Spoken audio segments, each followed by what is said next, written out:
masyadong maasim ang usbong ng sampalok, nilagyan pa yan ng konting sinigang powder.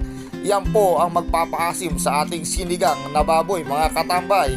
At pagkatapos po ng mahabang oras na pakuluan, sa tansya nyong luto na lahat ng ating ingredients. Abay, ano pa ang iniintay nyo mga katambay? Sandukin na yan at halina kayo't makapagpananghalian na mga katambay.